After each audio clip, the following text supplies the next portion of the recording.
All right, what's up, everyone? Welcome into a live edition of DodgerHeads. Opening night, the Dodgers win in style, 8-1 over the San Francisco Giants. A little bit of a interesting day for Dodger fans. Clayton Kershaw expected to take the mound, doesn't. We'll get to that, but let's start with what just happened. Daniel, is a little tense, 1-1 there for a little while. The Dodgers break it open late. As you're reacting and watching this live, what's going through your mind? What's your biggest takeaway after the first game?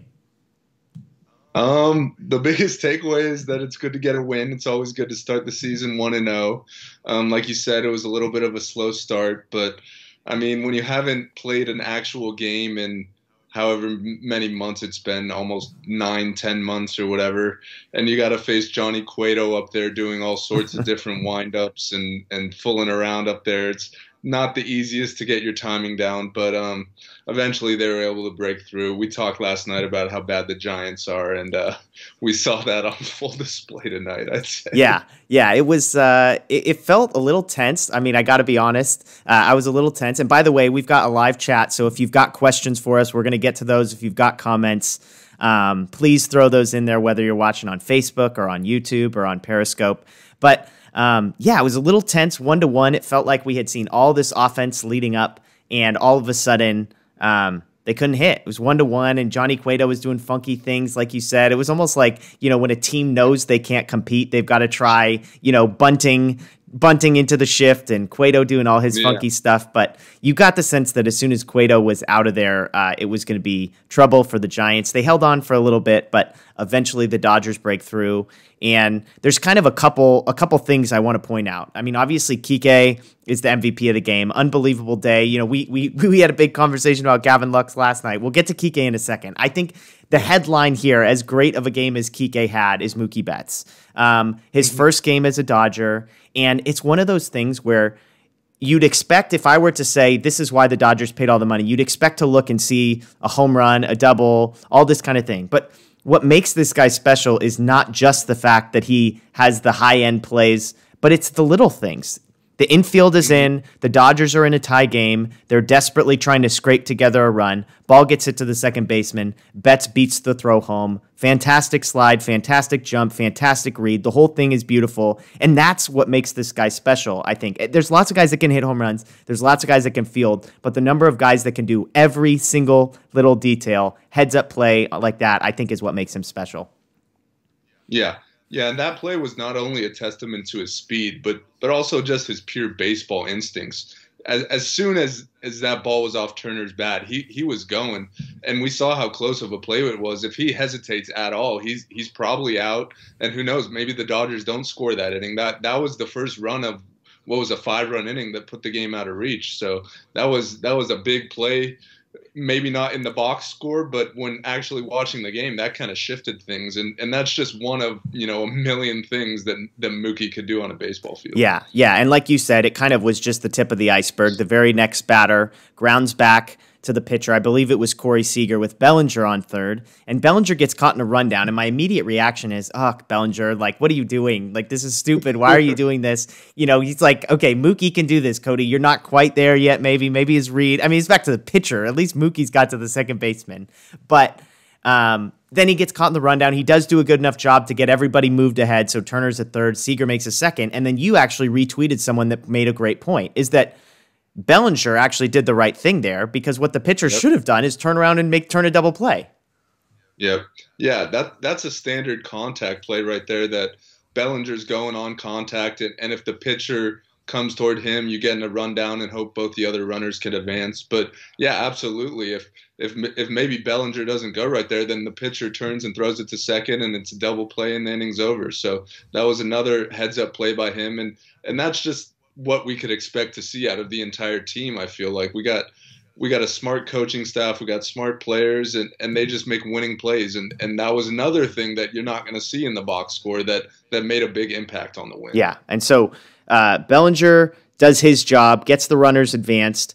Kike Hernandez is up next and lines the ball into right center field. And that basically, the floodgates were open at that point. You looked at the offense on the Giants side and you just assumed there's no way they were coming back, let alone were they even going to have the arms to get through this. Let's talk about Kike. This is a guy that has long been a role player, has never really had a spot. He's kind of had an up and down. 2 years ago was fantastic. Last year, a little bit of a struggle.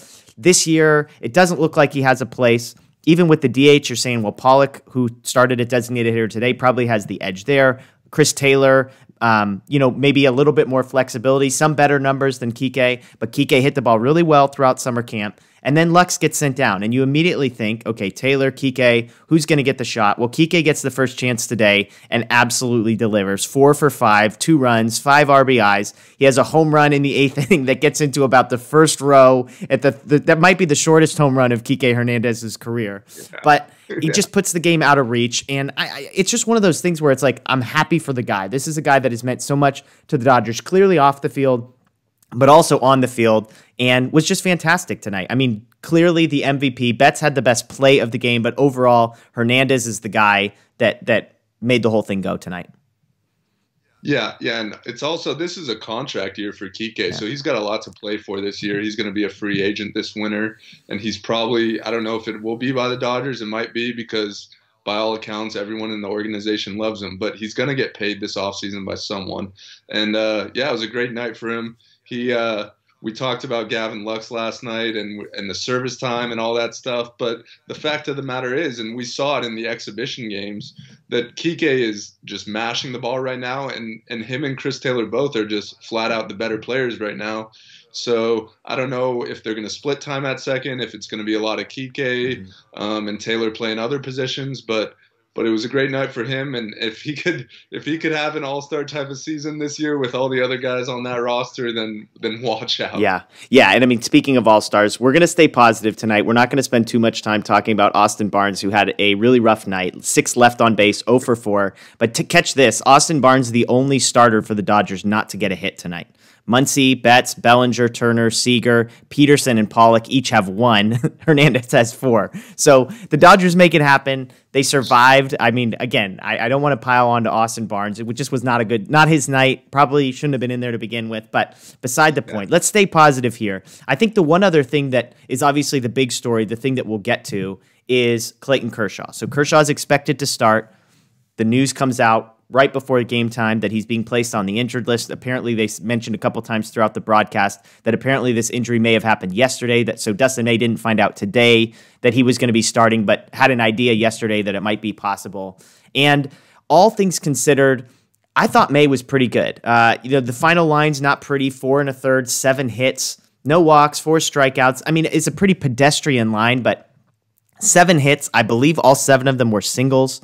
And they were kind of blooper here, line drive off of Turner's glove. It felt classic John. Yeah, exactly. So it felt, the bunt to nobody at third base. It felt like maybe that line is a bit misleading, that May was a little bit better, although there were times where it was kind of a mess. So what was your overall take on May, and then we'll get to Kershaw?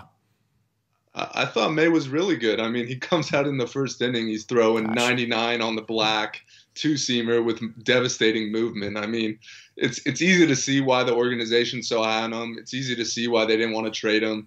And he wasn't even supposed to be on the opening day roster. He should have been hanging out on the USC campus today, playing a little long toss with Tony Gonsolin, and instead he's starting on opening day, and he's the first Dodgers rookie to do that since Fernando Valenzuela in the 1980s. So for him to take the ball on short notice like that, and it's his first start of the season, so he wasn't fully built up or anything, I thought he was great. And we know the Giants lineup isn't great, so it's not too surprising that he only gave up 1 run. But I liked what I saw out of him, and I think it was a good building block for the future. And I'm excited to see his next few starts. Who knows how long Kershaw will be out? Yeah. But I'm excited to see if he sticks around in the rotation, what he could do this season. Yeah, and I mean, again, overall, it's impressive. To your point, what do we do with the lineup? I mean, to be fair, we talked a lot about last night. If you missed our season preview, an hour-long preview show last night, tons of stuff in there. We spent a bunch of time talking about the bullpen, and the bullpen was fantastic. They come in, they get the last 14 outs. They give up 1 hit. Gratterall gives up 1 hit. They strike out 4, no walks. Ferguson doesn't allow a base runner. Baez doesn't allow a base runner. Kolarek doesn't allow a base runner. I mean, they did the job. Again, it's the Giants, but it was a close game when the bullpen got the job, and they did everything they needed to. Yeah, and Kolarek especially, he was one of the guys we were kind of worried about with the new 3-batter rule. He was a lefty specialist last year, and all he did was face 5 hitters and get them all out on 14 pitches. So yeah. It was a good night for the bullpen, and those weren't even some of their best arms out there, you know? Yeah. Yeah, well, one of the commenters we've got, Flavio, asked, do you think pitching will miss Maeda, Ryu, and Hill? Obviously, now they're without Kershaw as well. I mean, I think somebody commented, they said, you know, imagine the Dodgers having this as their backup starting pitcher. And I actually pointed out, I said, let's remember this is their second backup because David Price has opted out. So we're talking about a lot of guys, and we haven't even gotten to Tony Gonsolin, Caleb Ferguson, who was the first guy in. He could easily be a starter. So, you know, the question is, will the Dodgers miss pitching? It feels like that question, you don't want to say it's answered after one game, but even with Kershaw out, even with Price out, even with all these other guys shipped out, pretty impressive. Yeah, and I don't want to downplay what those 3 guys, Hill, Maeda, and Ryu, accomplished with the Dodgers, because they were all great in their time here, and we loved watching them pitch. But this is the organization with the most pitching depth in all of baseball. Like you said, Dustin May was the 7th guy in the rotation, and he comes in and pitches on opening day and holds the Giants to 1 run. So it's pretty insane, the pitching depth that Andrew Friedman's been able to put together, and I think we're going to see it all season long. There's not many off days, so we're going to see everyone get to pitch, and they're all quality arms, I'd say. Yeah, absolutely. And let's get to Kershaw. I mean, it was good news. Dave Roberts said during the broadcast that he thinks he'll be fine. He thinks it was just a tweak. It almost felt like, based on the way Roberts was talking about, you saw Kershaw sitting in the bleachers with Stripling and Wood, I believe, laughing, smiling, seemed to be moving around okay. This felt like the type of thing that a team does when they know they're in good shape. They've got an older pitcher. They say, we're not even going to risk it. And I mean, I wonder, honestly, if the playoff situation, I'd be fascinated to know if that impacted things, because they might as well pencil themselves into the playoffs with the new rules. But it feels like the vibe that I'm getting from Roberts and from seeing Kershaw out there is that this is precautionary. He'd probably miss 2 starts and be back after about 10 days. Is there anything that gives you pause or cause for concern here? Or do you think, hey, minor deal, a couple weeks from now, we'll be past this? I mean, the only cause for concern is just the fact that he's had so many back injuries in his career. So it's never good when you see a guy who's north of 30 years old and he's dealing with a back issue. That's never fun. I've had some back issues myself, and those don't go away easily, even if it's just a small little tweak. So he's going to have to rest, and there's plenty of time. I mean, like you said, with the expanded playoffs, I don't see any way the Dodgers miss the playoffs now, and there's really not a huge incentive to even win the division, because either way you're playing a 3-game series. So I think they have the luxury, also because of the depth that we just talked about, to give him as much time as he needs, because really all they need him for is October at this point. So Yeah. Well, and just a reminder to all you watching, we'd love to get questions, comments from you. So if you're watching on Facebook or Periscope, unfortunately, it looks like our YouTube feed might not be working. But leave us a question, leave us a comment. We'd love to interact. We got lots of people giving some love to Kike Hernandez. Again, he was the MVP tonight, which is a big deal. One thing Rigo mentioned, Mookie Betts not leading off. This was another kind of point of concern, if you'll put it that way, an interesting thing. They noted that Dave Roberts has a strategy, apparently. Maybe it's just against the Giants, but it seems to make sense that they're going to alternate righties and lefties throughout their entire lineup. Now, I'll be fascinated to see when a lefty is on the mound, if they really are split 50-50, but at least for tonight, it went lefty-righty, lefty-righty, so Mookie Betts was batting second in that scenario. I mean, what did you think about that? Is that just like, oh, that's interesting? Do you think this is going to be something we're going to see every game, or is this just a unique one-off? When I saw that, I definitely was. I raised my eyebrows a little bit. I was a little bit curious why they decided to make that decision. Going back to spring training, when Mookie was first hitting in the leadoff spot, I remember a reporter asking him, Is that his favorite spot? Is that where he feels most comfortable? And he straight up said, yeah, I mean, I've been hitting leadoff most of my career. That's where I feel most comfortable. So I just kind of assumed because that was where he likes hitting that's where you hit him. But with the Dodgers lineup, they're so deep and they're so stacked that it doesn't really matter how you order them. Yeah. They're going to hit no matter what. And I will say I've always been kind of pushed towards Bellinger hitting third as opposed to fourth. So I did get that. So I'm not going to complain too much. But either way, the 1 through 5, 1 through 6 in that lineup is just ridiculous, no matter how you order them. Yeah. Yeah. And I mean, I joked on Twitter that really 1 through 8, I mean, if you go down to AJ Pollock as your 8 hitter, that's pretty ridiculous. Now, unfortunately, Barnes was a guy who came up with the bases loaded and 2 outs early on. But again, we're not piling on to Austin Barnes tonight, so I need to control myself. But the one thing I was... sorry to cut you off. We're going to see Dave Roberts said we're going to see Will Smith 3 the next 4 games. So, yeah. Yeah, thankfully. Happy about that. Yeah, and I mean, it's a Giants, so whatever. But I guess one thing to me was it's interesting, Jock Peterson wasn't the guy that was leading off. He's a lefty. He's been leading off consistently. So I was a little bit surprised that it was Muncy and not Jock Peterson there. Again, I mean, maybe it's not anything that to make much about, but I mean, what do you think, I guess, in general of the strategy? Do you think it's that significant to go lefty-righty? The idea, for those that are just catching on, the idea is that when the Giants do go to the bullpen, the new rule this year is that a reliever has to stay in for 3 batters. So as long as you have an alternating setup like the Dodgers do, then teams can't really play the lefty-righty matchup. If they bring in a righty to face a righty, well, guess what? Right after that's going to be a lefty, and same vice versa. So I'm curious if this is just something they see in the Giants, where they have maybe some lefty specialists out there that they didn't want to get a couple lefties lined up against. I'll be curious to see how that plays out as the season goes on.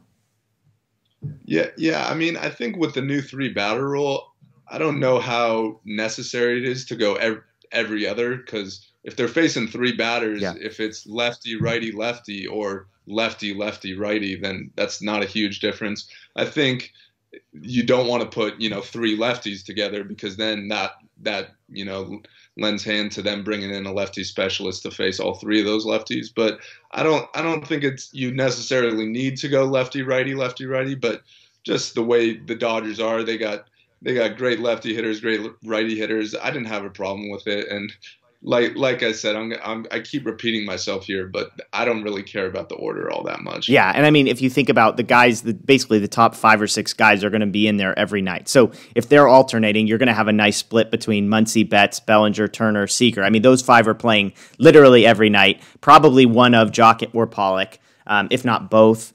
So, I mean, it's pretty easy. But yeah, it'll be interesting to see when they face lefties what happens, because it feels like they're probably going to go way right-handed heavy as much as they can. Obviously, Bellinger, a guy like that's going to be in there no matter what. So that'll be interesting to watch. Real quick, just to that point, I'd say the one kind of important thing, in my opinion, is just having that continuity, which the Dodgers have kind of lacked in recent years. I'd like to see if Dave Roberts establishes, at least for the top 5 guys, where they're going to be, and then just kind of keep them there, because I know back when I played baseball, when I got comfortable in one spot, I didn't like being moved around as much. So if possible, I'd like to see at least the top 5 guys kind of stay where they are. Yeah, absolutely. And we've got one other question. Somebody's asking about Baez. It's a big night for Baez. And admittedly, I threw some shade at Baez last night on our preview show. I indicated that the numbers say he got a little bit lucky last year. I mean, all the guys. I was hard to Kolarek last night, too. So both those guys were really good. I mean, Baez, he was just really, really solid. He came in, get the out, comes back out for a second inning, and was just really, really good. His pitches, I think he threw 13 of his 20 pitches for strikes, 2 strikeouts, no walks, no hits. I mean, I don't think he's one of the Dodgers' 3 or 4 best relievers, but he's a really good relief pitcher if he's like your 5th best guy. Yeah, absolutely. Yeah, his changeup looked great tonight. Yeah, the whole bullpen looked great, but we also got to remember it's the Giants they're facing. Yeah.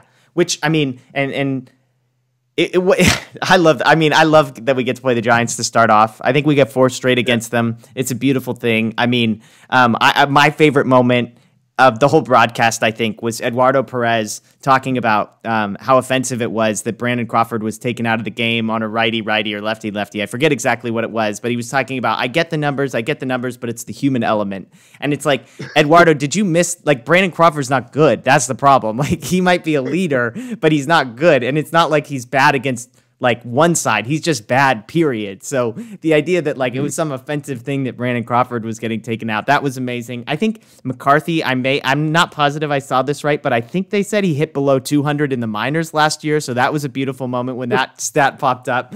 And I mean, it was just fantastic. They're just going through the list. I had a Giants friend tell me he only knew 19 of the 30 names on there.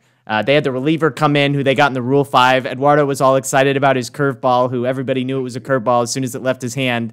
And it was like, I'm getting a text from my brother like, hey, this guy looks pretty good. Why was he in the Rule 5? And then like 4 batters later, he's like walking guys in for the bases loaded. It's like, oh, that's why this guy, Toronto, let him go. Yeah. So it's beautiful. I'm always worried on opening night. Like, are they going to lose? And are we going to start in a hole? And after tonight, I'm like, man, Samardzija, tomorrow night, Samardzija's their best pitcher. So last year he was actually good. We'll see what we get. But I mean, beyond Samardzija, it's like, if their starter gets them 4 innings, who are they? Their bullpen's terrible. The Dodgers are just going to wear this team down.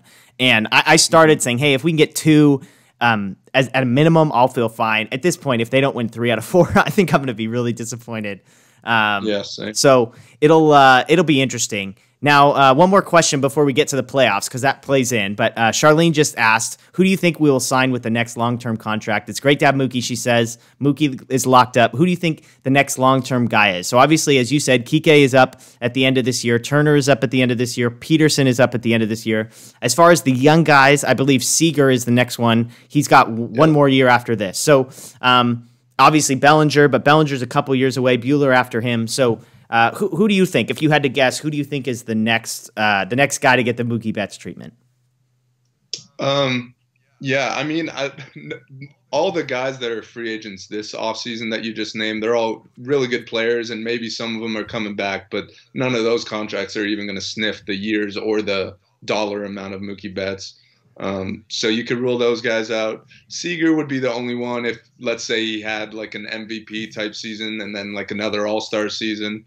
But you also got to consider that down the line, you don't want to let Bellinger go. You definitely don't want to let Buehler go. So those are 2 guys that you're going to have to pay. So you might not be giving out those big term contracts the next few years just because those guys are going to be coming up eventually. Yeah. I think, Turner, I would imagine is likely to be back, I would guess. I think they probably just like him from a clubhouse perspective, and he's not going to demand a long-term contract. They could probably sign him for 2 years. Seager's the type of guy, I just really like Seager, and part of me is like, if they just called his agent up right now, what would the offer be? Could they get him, somewhere in between maybe his ceiling value versus his floor and take a little risk and do something? But I doubt he's interested in that. And you got Lux. Lux could play shortstop too, so it's not like that's a premium position, but it's a position that the Dodgers are actually prepared to sort of cover long term if, for whatever reason, Seager's not part of the plans.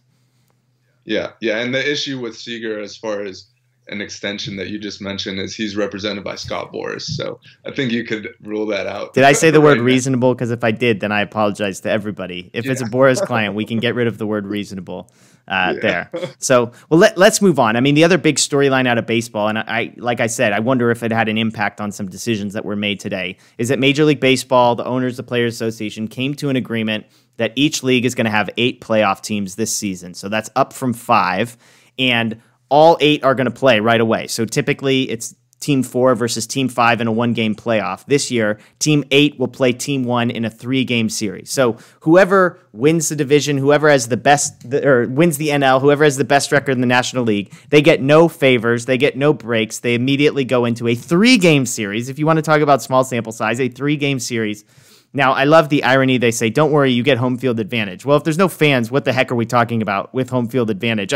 It's marginal. You get to sleep at home. It's comfortable. But, that's like a 51-49 advantage, not anything substantial. So you and I have talked about this. I hate it. I absolutely hate it. part of me, it's like, well, it's a 60-game season, so now every division is guaranteed 2 playoff teams. So if you're the Dodgers, you look down at the division, you say, okay, even if the Padres scare you a little, are you really going to get beat by both the Padres and the Diamondbacks? And even if that happens, are you not the third best, the best third place team? So if you're a Dodger fan, you could probably take a break for the next 67 days and not have to stress out about the playoffs. But once you get there, I hate it. I hate everything about it. Yeah, and I think if you like this new playoff format, it's for one of 2 reasons, and those reasons are you're a casual fan and you just want to see more exciting playoff games, which, okay, yeah, there's going to be more playoff games. It's going to be fun to watch the ones that the Dodgers aren't involved in just because of the chaos that could potentially happen. And the other reason you would like this is if your team is either mediocre or bad, because now you have a better chance of making the playoffs. But anyone who roots for a good team should not be in favor of this at all. The Dodgers could go 50-10 and have a bad weekend and their season's over to a team that went, 25-35. Yeah. So I don't like it either. We know the reason they did it. It's so the owners could put more money in their pockets. And it's a shame that they sprung it on us literally on opening day as the first game is going on. Yeah.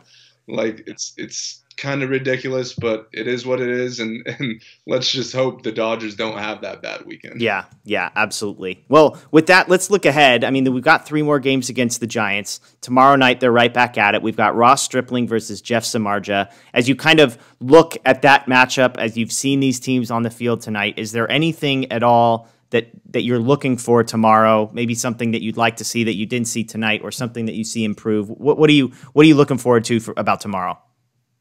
I want to see them get off to a hot start tomorrow. I don't want it to be 1-1 in the 7th inning again or whatever it was. I want them to come out and get on Samardzija early. Don't give those guys any sort of confidence that they even belong on the same field as the Dodgers, because frankly they don't. Yeah. It did feel like things were a little tight at the beginning. Cueto had the funky thing where he was messing with some people, so it did feel like maybe there was a little bit of just opening night jitters. And so, like I said, they scraped together a couple runs, which is nice. I mean, it's one thing for the Dodgers to do what they did last year where they hit 8 home runs and they just pound you into submission. It's almost better when they scrape it together like this, because it's like, man, if we have this in our back pocket, like just wait till the 8 home run game's coming, because that's coming. Yeah. But if we can win the games where it's just single here, blooper here, fight one off here, I mean, that feels like it's going to be devastating for opponents. Yeah, and they got Ross Stripling on the mound. He's built up to throw a normal workload. So if you come out and jump on them early tomorrow, it's gonna be over. Yeah. And that momentum could carry into Saturday and Sunday as well. Well, and I mean, as much as I made fun of Eduardo Perez's point, it will be fascinating. Obviously, there's a lot of Giants fans who are incredibly skeptical of Gabe Kapler as a manager. And I do think that for Bruce Bochy, who is old school, do everything by the book, blah, blah, blah, blah, blah, Kapler's the opposite. I mean, Kapler on day one is already doing the exact thing that Bochy never would have done. So it will be fascinating to see for a team. Posey has opted out. For a team that has no expectations, they're projected to have the 2nd worst record in the National League. You and I both think they're actually the worst team in the National League. And it will be fascinating to see kind of what happens with that. Like, how long do the players continue to buy in? There's a lot of young guys. There's a lot of guys that are fighting for jobs. So I think that will be interesting to watch. But I mean, the Crawfords, the Belt when he comes back, Pence, Sandoval, guys like that. I mean, if they start getting messed with, Longoria, if they start getting messed with, I'll be curious to see. I'm not expecting it this week, but just something to watch over the next few weeks.